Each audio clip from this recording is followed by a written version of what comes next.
भाजपचे नेते हर्षवर्धन पाटील यांचा शरद पवार यांच्या राष्ट्रवादी काँग्रेसमधला प्रवेश निश्चित झालेला आहे। 6 किंवा 7 तारखेला हर्षवर्धन पाटील हे तुतारी फुंकणार असल्याचं दिसतंय।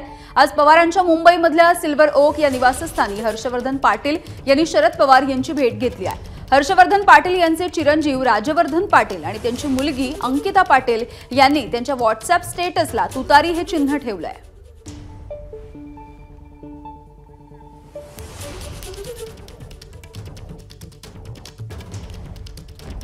हर्षवर्धन पाटील इंदापूरमधून विधानसभा लढवण्यासाठी इच्छुक आहेत। सध्या अजित पवारांच्या राष्ट्रवादीचे दत्तात्रय भरणे हे इंदापूरचे आमदार आहेत। दत्तात्रय भरणे अजितदादांसोबत महायुतीमध्ये गेल्यामुळे इंदापूरची जागा भरणेंच्याच वाट्याला जाण्याची शक्यता आहे। हर्षवर्धन पाटील 1995 मध्ये पहिल्यांदा अपक्ष आमदार झाले। 1999 आणि 2004 सालच्या विधानसभा निवडणुकाही त्यांनी अपक्षपणे लढवल्या। 2009 मध्ये हर्षवर्धन पाटील काँग्रेसच्या तिकिटावर आमदार झाले। काँग्रेस राष्ट्रवादीच्या सरकारमध्ये त्यांनी सहकार मंत्री म्हणूनही काम केलंय।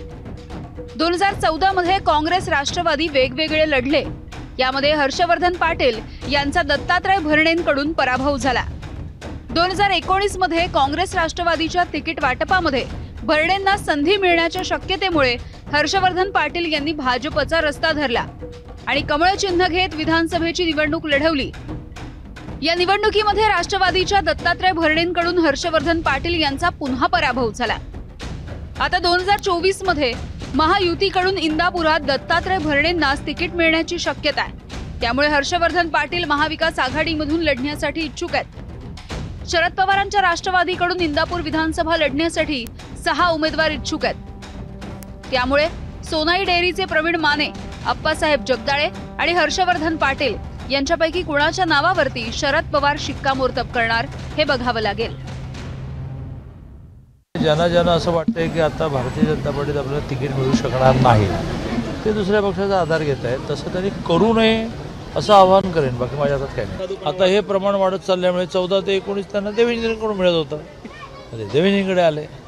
आता त्यांना आभास होतोय, खरं नाही आहे की पवारांबरोबर जाऊन फायदा आहे, काही खरं नाही। जेव्हा रिझल्ट लागतील, 170 वालं महायुतीचं सरकार येईल, तर पश्चाताप करतील।